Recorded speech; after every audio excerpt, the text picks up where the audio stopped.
প্রিয় ছাত্রছাত্রীরা, এখন আমি স্ট্রাকচারাল অর্গানাইজেশন ইন প্ল্যান্টস এই অধ্যায়ে টিস্যু সিস্টেম এর অন্তর্গত গ্রাউন্ড টিস্যু সিস্টেম শুরু করছি। গত পর্বে আমি তোমাদের এপিডার্মাল টিস্যু সিস্টেম আলোচনা করেছিলাম। আরও দুটো টিস্যু সিস্টেম রয়েছে, একটা গ্রাউন্ড এবং একটি ভাস্কুলার টিস্যু সিস্টেম। তো আজকে আমরা গ্রাউন্ড টিস্যু সিস্টেম আলোচনা করছি। গ্রাউন্ড টিস্যু সিস্টেমকে বলা হয় ভূমিভাজক কলা, বাংলাতে বলা হয় ভূমিভাজক কলা। এই গ্রাউন্ড টিস্যু সিস্টেম কি কি অংশ নিয়ে গঠিত হয়েছে আমরা একটু দেখে নিই। গ্রাউন্ড টিস্যু সিস্টেমকে দুটো ভাগে আমরা ভাগ করতে পারি। একটা হলো এক্সট্রা স্টিলার টিস্যু সিস্টেম, অর্থাৎ স্টিলির বাইরে বহিঃস্টিলীয় কলাতন্ত্র, এবং অপরটি হলো ইন্ট্রাস্টিলার টিস্যু সিস্টেম, অর্থাৎ অন্তঃস্টিলীয় কলাতন্ত্র। তাহলে এক্সট্রাস্টিলার বা স্টিলির বাইরে বহিঃস্টিলীয় এবং ইন্ট্রাস্টিলার বা স্টিলির অভ্যন্তরে অন্তঃস্টিলীয় টিস্যু সিস্টেম। এক্সট্রাস্টিলার টিস্যু সিস্টেম কি কি অংশ নিয়ে গঠিত হয়েছে না, হাইপোডার্মিস, জেনারেল কর্টেক্স, এন্ডোডার্মিস। মনে রাখবে এগুলো মূল কাণ্ড পাতা সব মিলেমিশে পুরো বিষয়টাকে নিয়ে এখানে কম্পাইলিং করে আলোচনা করা হয়েছে। তাহলে এক্সট্রাস্টিলারের মধ্যে হাইপোডার্মিস, বাংলায় বলা হয় অধঃস্তর, জেনারেল কর্টেক্স বা সাধারণ বহিঃস্তর, এবং এন্ডোডার্মিস বা অন্তঃস্তর, এই তিনটি অঞ্চল নিয়ে গঠিত। হাইপোডার্মিস বা অধঃস্তর এটা সাধারণত কাণ্ডেই থাকে, অধঃস্তর, এবং অধঃস্তর তৈরি হয় প্যারেনকাইমা বা কোলেনকাইমা বা স্ক্লেরেনকাইমা কলা দিয়ে, সব রকমেরই হতে পারে। তবে কাণ্ডের ক্ষেত্রে কোলেনকাইমা এবং স্ক্লেরেনকাইমাই মুখ্যত থাকে। যেহেতু এগুলো যান্ত্রিক কলা, তাই হাইপোডার্মিসের কাজ হবে যান্ত্রিক দৃঢ়তা দান করা।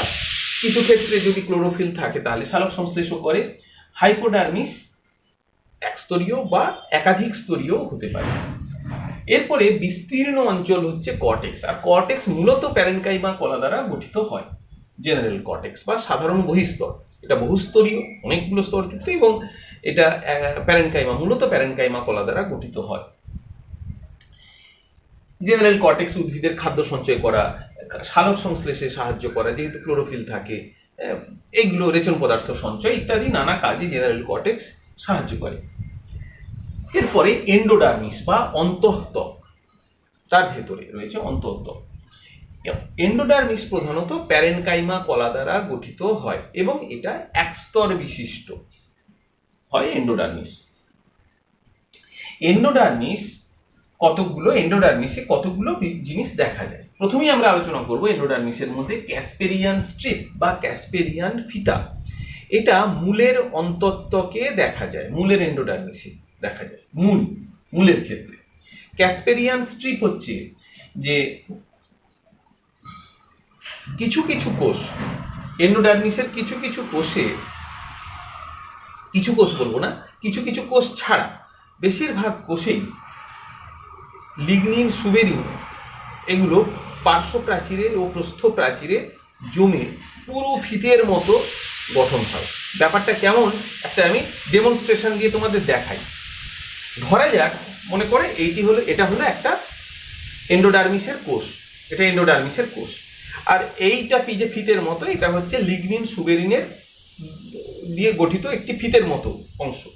তাহলে এই দেখো, প্রস্থ ও পার্শ্ব প্রাচীরে এই লিগনিন সুবেরিনের এইভাবে লিগনিন সুবেরিন সঞ্চিত হয়ে প্রস্থ আর পার্শ্ব প্রাচীর অনেক পুরু হয়ে গেল, ফিতের মতো গঠন হলো এবং প্রস্থ ও পার্শ্ব প্রাচীর পুরু হলো।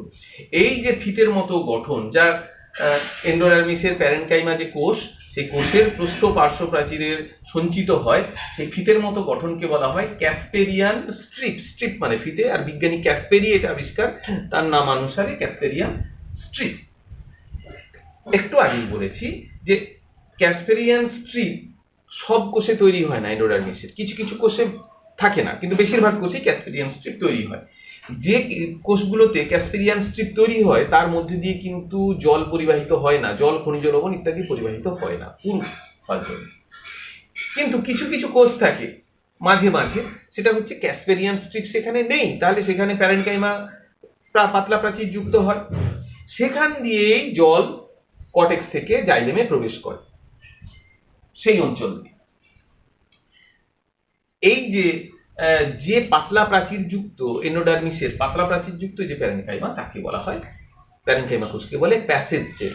ঠিক যেমন ধরো একটা দেয়ালের সব জায়গা দিয়ে তো ঘরের মধ্যে প্রবেশ করা যায় না, যেখানে দরজা থাকে সেই দরজা দিয়েই প্রবেশ করা যায়, কিন্তু দেয়াল আছে যেখানে, সেখানে দিয়ে তো দেয়ালে আটকে যায়, যা বাড়ির মধ্যে ঢোকা যায় না। ঠিক সেই রকম প্যাসেজ সেল হলো নির্দিষ্ট একটি দরজার মতো জায়গা, যেখানে পাতলা প্রাচীর যুক্ত প্যারেনকাইমা, যেখান দিয়ে জল জাইলেমে প্রবেশ করে কর্টেক্স থেকে। কিন্তু সব জায়গায় নয়, দেয়ালের মতো জায়গা হচ্ছে ক্যাসপেরিয়ান স্ট্রিপ যুক্ত এন্ডোডার্মিসের প্যারেনকাইমা কোষ, যেগুলোর প্রস্থ ও পার্শ্ব প্রাচীর লিগনিন সুবেরিনের পুরু ফিতের মতো স্তর দ্বারা বেষ্টিত হওয়ার জন্য এটা এর মধ্যে দিয়ে জল, খনিজ লবণ জাইলেমের মধ্যে প্রবেশ করতে পারে না। এবার আমরা আসবো স্টার্চ সিদ বা স্টার্চ আবরণী। এটা দ্বিবীজপত্রী উদ্ভিদের কাণ্ডে দেখা যায় স্টার্চ সিদ। এক্ষেত্রে এন্ডোডার্মিস বহুস্তর যুক্ত হয় এবং প্যারেনকাইমা ছাড়াও বহুস্তরযুক্ত স্ক্লেরেনকাইমা কলাও দেখা যায়, এসবের ক্ষেত্রে দেখা যায়। যাই হোক, তো যেমন সূর্যমুখী কাণ্ডে আমরা স্টার্চ সিদ দেখতে পাবো। স্টার্চ সিদের ক্ষেত্রে বলি যে এখানে প্যারেনকাইমা দ্বারা গঠিত যে এন্ডোডার্মিস হয়, সেই এন্ডোডার্মিসে শ্বেতসার বা স্টার্চ সঞ্চিত হয়। যেহেতু এন্ডোডার্মিসে শ্বেতসার বা স্টার্চ সঞ্চিত হয়, তাই সেক্ষেত্রে দ্বিবীজপত্রী কাণ্ডের এন্ডোডার্মিসকে বলা হয় স্টার্চ সিদ। সব এন্ডোডার্মিসে সঞ্চিত হয় না, যে এন্ডোডার্মিসে সঞ্চিত হয় সেটা স্টার্চ সিদ। যেমন আমরা সূর্যমুখী কাণ্ডে স্টার্চ সিদ পাবো। তাহলে এটা গেল এক্সট্রাস্টিলার। ইন্ট্রাস্টিলারের ক্ষেত্রে পেরিসাইকেল হচ্ছে ঠিক অন্তঃত্বকের ভেতরের অংশ, বাংলায় পরিচক্র। পরিচক্র সাধারণত প্যারেনকাইমা কলা দ্বারা গঠিত হয়, একস্তর বিশিষ্ট। কিছু ক্ষেত্রে স্ক্লেরেনকাইমা কলা দ্বারা গঠিত হয়, যেমন সূর্যমুখী কাণ্ডের ক্ষেত্রে কয়েক স্তর বিশিষ্ট প্যারেনকাইমা দ্বারা গঠিত হয়। ঠিক যেখানে ভাস্কুলার বান্ডিল থাকে, ধরো এইরকম ভাস্কুলার বান্ডিল, ধরো এটা ফ্লোয়েম, এটা ক্যাম্বিয়াম, এখানে জাইলেম, এগুলো জাইলেম। ঠিক যেখানে ভাস্কুলার বান্ডিল থাকে, সেই ভাস্কুলার বান্ডিলের মাথার কাছে স্ক্লেরেনকাইমা কলা দ্বারা গঠিত একটা প্যাচ থাকে, বা একটা স্ক্লেরেনকাইমা কলা দ্বারা গঠিত কিছু অংশ থাকে, যেটাকে বলা হয় বান্ডিল ক্যাপ বা বান্ডিল টুপি। এটা স্ক্লেরেনকাইমা কলা দ্বারা গঠিত। এছাড়া রয়েছে পিট বা মেডালা।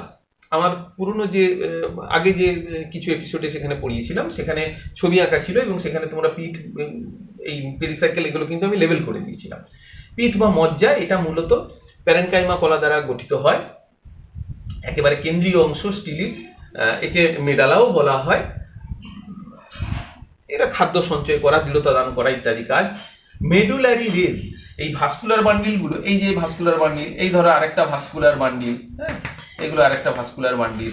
তাহলে এই যে দুটো ভাস্কুলার বান্ডিলগুলোর অন্তর্বর্তী স্থানে যে লম্বাটে ধরনের প্যারেনকাইমা কলা থাকে, সেগুলো হচ্ছে মেডুলারি রেজ বা পিথ রেজ বলা হয় সেইগুলোকে।